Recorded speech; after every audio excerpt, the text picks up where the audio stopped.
we haven't done an episode where we focused on one album in a while, like a deep dive. So let's go ahead and do that. Like right now, this episode.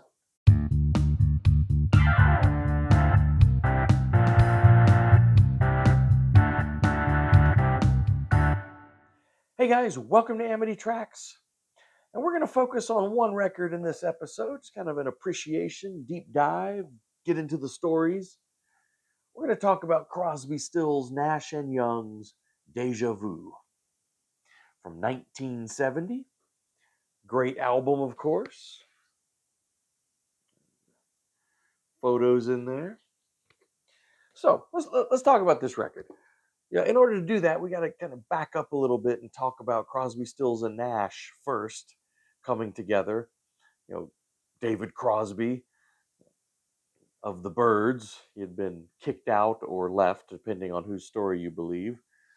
Graham Nash from the Hollies, who had gotten a little frustrated with sort of some of the creative restrictions that he felt was placed on him in that band. And then Stephen Stills out of the disintegrated Buffalo Springfield. And they came together, made magic with this debut, of course, Crosby, Stills, and Nash. I mean, magical record.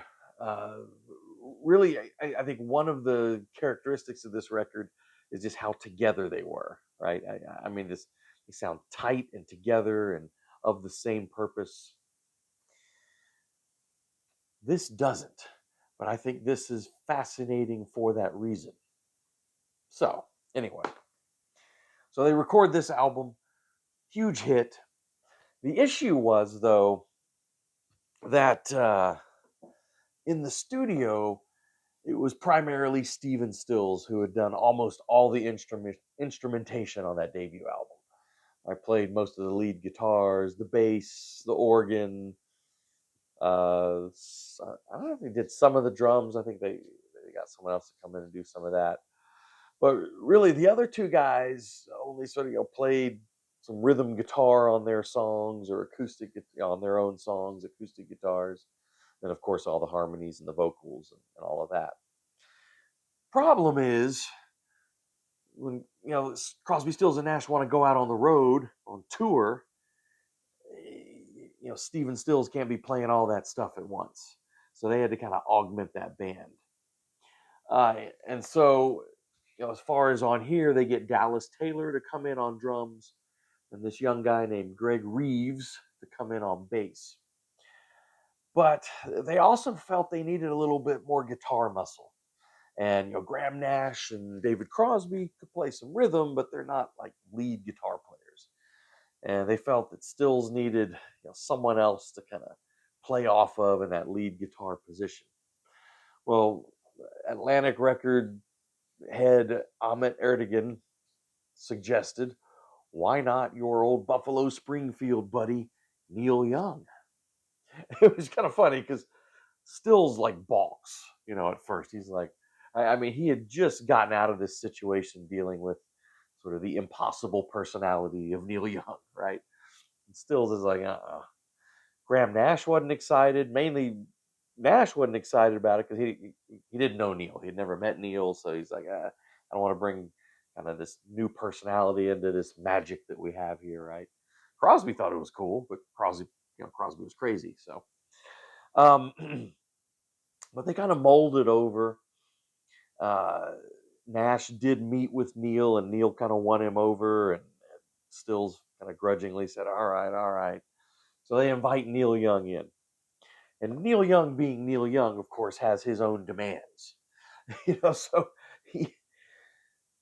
so they wanted to bring him in, kind of as a side guy, kind of like Dallas Taylor and Greg Reeves. And Neil's like, no, it's going to be an equal partnership. It's going to be Crosby, Stills, Nash, and Young. And he also convinced them that he can continue to work on his solo career that he had already started. And they agree to all of Neil's demands. Neil Young is a great negotiator, apparently, right? So anyway, they go in and they they record, the sessions for Deja Vu, um, second half of 1969, and then of course it's released in 1970. They, all you read all the accounts and the stories. They spent hundreds of hours, uh, painstakingly putting this together. It wasn't much a real kumbaya situation, Like I said, it's sort of this kind of the opposite experience from this, where they were kind of. I believe this was recorded fairly quickly. They were all kind of the same mind. This they were all over the place. Um, Egos were big, prolific drug use. A lot of their personal lives were falling apart. I think every one of them had relationships that were ending. Uh, Notably, Graham Nash and Joni Mitchell were breaking up. David Crosby, of course, his girlfriend Christine Hinton had died in a car accident, so he was a mess. So it was just this total mess. Um, and but they did kind of come together to record this album. Now, when I say come together, Neil Young especially, he's only on about half of these tracks, and his tracks he recorded on his own, and basically sent them in for the other three guys to add their harmonies to it, whatever. And then he took the tapes back and sort of mastered them himself. I mean, Neil really did his own thing, so it's kind of an illusion, that these guys were all like one big team in there. But like I said, I think what makes this record, one of the things, so great is the fact that they were so together, and I think equally so, what makes this record so interesting is you have four very distinct personalities, musical personalities on here. And as strained and as difficult, as it was, they did these recordings. Wally, is it Hyder? Yeah, Wally Hyder's studios, both the San Francisco location and the Hollywood location. But yeah, as difficult as these sessions were, I think you have these incredibly strong, distinct musical personalities, which I think is really the strength of this. In an odd way, the fact that it is so sort of scattered and not really cohesive. Sometimes that really works, especially when you have four really talented guys kind of going on, all cylinders here, just full blast. And like I said, I think that's its strength. So let's talk about these tunes on here. So each of these guys got two tracks, kind of their tracks. That would make eight, and then there's a cover on there, and then there's one more song that was a collaboration between Stills and Young. And so kind of that, the way it's structured is, on each side of the record, like side A, each one of them gets a track, and then the last song is the cover. And then the next side, each one of them gets a track, and then the last song is that Stills Young collaboration. And so let's kind of break it down. So Stephen Stills, he brings, he gets to open just like he was able to open, Crosby, Stills, and Nash. He gets to open with this kind of epic song, "Carry On." It's got this great acoustic groove on there. Then the bass and the organ and the electric guitars all come in. So good, so good. And then, of course, he tags on. So part of it's a new song, and then this little second part, he reprises this, at least lyrically, questions from Buffalo Springfield, which is cool. That became a concert staple. "Carry On," I think, is one of Stills's uh, great accomplishments, musical accomplishments. Then there's 4 and 20, which is his other showcase song, which is interesting because that song it's just Stills and an acoustic guitar. None of the other guys are on it. And I usually love Stephen Stills, finger picking guitar work, but this, to me, this is one of the weaker songs on there. I don't think it's. I mean, I appreciate what he's trying to do on there, and the acoustic picking is nice, but he's done better acoustic picking on some other songs. But yeah, just it just seems a little overwrought, a little kind of melodramatic. Not a great song in my view. Whereas "Carry On" is a classic. So David Crosby, he gets his sort of anti-establishment, anthem, "Almost Cut My Hair," which was interesting. Stephen Stills kind of objected to the song. He didn't think he, he didn't like Crosby's rough vocal on it because Crosby's probably technically probably the best singer of these guys, but Crosby insisted. I think it works. It's kind of a rocker. There's multiple versions of that. They kind of put an edited 4 minute something version on the album, but you go on some of these compilations like the CSN box set and all that. You got the kind of full 8 minute something version. Multiple takes exist out there with Stills and Young and Crosby all kind of dueling on the guitars a little bit. And then the title track, "Deja Vu," which I think is one of David Crosby's most interesting, fascinating compositions. His very unique relationship with kind of chord structures and very jazzy. And I think it's really, really fascinating and interesting song. Kind of multi-layered, different parts. I think it's fantastic. Now Graham Nash, as usual, he brings the pop sensibilities here, right? So his two songs were the two hits, "Teach Your Children" and "Our House." Two sort of became classics of the era, right? Some fantastic, and I believe the pedal steel on "Teach Your Children" is provided by Jerry Garcia that kind of era when he was just playing some killer pedal steel. Neil Young brings one of his all-time classics, and then his other song is kind of an interesting kind of medley of different little song fragments. Well, the classic, of course, is "Helpless." Gorgeous, just one of his most gorgeous aching ballads. That he would revisit throughout his decades later. Beautiful song. Although, for my money, the ultimate version of that song is on "The Last Waltz" with the band. Joni Mitchell singing some backup. I love that version. And then there's "Country Girl," which is interesting, which has three song fragments that he kind of put together. "Whiskey Boot Hill" and "Down, Down, Down" were both from Buffalo Springfield kind of leftovers. And then "Country Girl," he is kind of the new part of it. And that was interesting. I remember reading some comments from Graham Nash, who was particularly disappointed that Neil kind of put that all together by himself. Nash was like, "Yeah, it'd been cool if we could all contribute to that, but it's not the way Neil worked, right?" Now, the cover is actually one of the highlights. It's a cover of Joni Mitchell's "Woodstock." It's a pretty dramatic reworking of it that Stills really put together. And it's actually kind of this version that he had worked out when he was jamming with Jimi Hendrix. And where Joni Mitchell's I think fairly subdued, this is just this great rocker, great guitar riff, just awesome. um I think a little more authentic coming from CSNY, since they were actually at Woodstock, whereas Joni Mitchell actually missed the festival. uh and then I think the weakest song on here is surprising to me, is the Stills Young collaboration, "Everybody I Love You," the closer.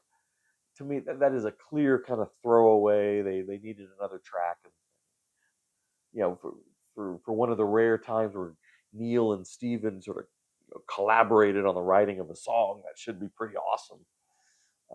It's one of the most forgettable compositions from both guys. But minor quibble. It's a short song. It's at the very end, but I mean, "Carry On," "Deja Vu," "Almost Cut My Hair," "Teach Your Children," "Our House," and "Helpless." And I would put "Country Girl" in there, and "Woodstock." I think are just awesome to classic. And so really, Stills is 4 and 20. It's okay. And then "Everybody I Love You," I think is kind of forgettable. But I mean, together as one thing, I think it's a 5-star record. I mean, it is a classic. And let's face it. I'm a big Crosby, Stills, Nash and Young fan. I'm a fan of all four guys on their own. But CSNY, both configurations. I mean, their reputation is basically built on these two records, right? I mean, there's some good songs on some of these later records. I'm planning on doing a CSNY week or CSN week where we rank the CSN records and then kind of go down the little rabbit trails of all the solo careers and everything. Although we've already done a Neil Young week, but I cover the other guys a little bit, so we'll do all that. But at least with Crosby, Stills, and Nash, those guys, I mean, their reputation is these two records, really, and, rightfully so. Um, so just a couple other things here, real quick. They did put out a 50th anniversary version of of of this. It's, I forget how many records. It's like 3, 4 CDs or something. I don't have that. I've streamed it, so I have listened to all the extras. It's basically demos and outtakes, and it's well worth it. I'd like to get a physical copy sometime soon. Now, I did get this. This was a Record Store Day release, which is Deja Vu Alternates, and this is pretty cool. So this, yeah, and there's been several record store releases like that. I also have Fleetwood Mac Tusk Alternates, which is cool. So it's basically recreating the album, but with demos and alternate takes. So it's a nice listen. It's not completely the same. Country Girl's not there, and everybody, was it everybody? I love you. Everybody, I love you is not on there. But the other 8 songs are there, and then they've put in an earlier version of Stephen Stills' "No You Got to Run" to kind of supplement that. But anyway, it's interesting. I mean, does it really replace the original Deja Vu? No, but it's, if you're a fan of it, it's a lot of fun to have. Just real quick, I kind of talk about the aftermath here of Deja Vu. They had this huge, excessive tour where, of course, everything fell apart, but we do get one of my favorite live albums out of that tour, Four Way Street. I love Four Way Street with its excess, with its flaws. But yeah, and I've talked about this record before. That first record, which is all acoustic stuff, I think is, for me, just pretty magical. And even more than Deja Vu, really shows the distinct musical characteristics of each of these guys. Um, you know, because a lot of that solo acoustic record, well, I say solo acoustic, is kind of solo. It's not so much. There's a few tracks where they're singing together, but it's really sort of taking turns, which is cool. And then the other record's electric. But really, they kind of disintegrated.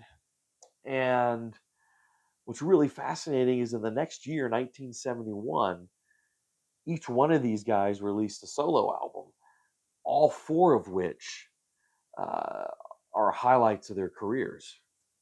Neil Young, of course, puts out After the Gold Rush. Stephen Stills puts out his debut, which is one of his best records, entitled Stephen Stills. And Nash and Crosby, I think, do the best work of their careers. Graham Nash puts out Songs for Beginners, and David Crosby, If I Could Only Remember My Name, which I believe I actually did a deep dive video on this like a while back. I think fairly close to when David Crosby died last year. Yeah, these two I think are the highlight of these guys' careers. 5-star records, both of these, actually. Um, Really, really fantastic. So yeah, it's just kind of, I guess, appreciating Deja Vu and looking at that legacy a little bit.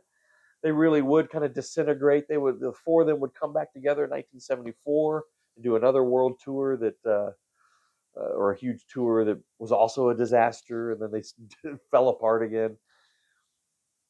And then Crosby, Stills, and Nash would come together in 1977 finally and put together a new, CSN record. So anyway, we will dive more into the Crosby, Stills, and Nash story as we do a week on them at some point. I just wanted to do a video kind of focusing on Deja Vu. I don't know, because I was in the mood. That's why. Well, anyway, hope you guys enjoyed that. In the comments, let's talk Deja Vu. What do you guys think of this album? What are your views on it? Overrated, underrated? What do you like about it? What don't you like about it? How does it compare with their other records? Let's talk Deja Vu. Well, all right, guys, thank you for watching. We really appreciate it. Please do subscribe to the channel if you have not done so. Hit the bell for notifications. Share the video, like the video. All that stuff helps us out. And we'll see you next time.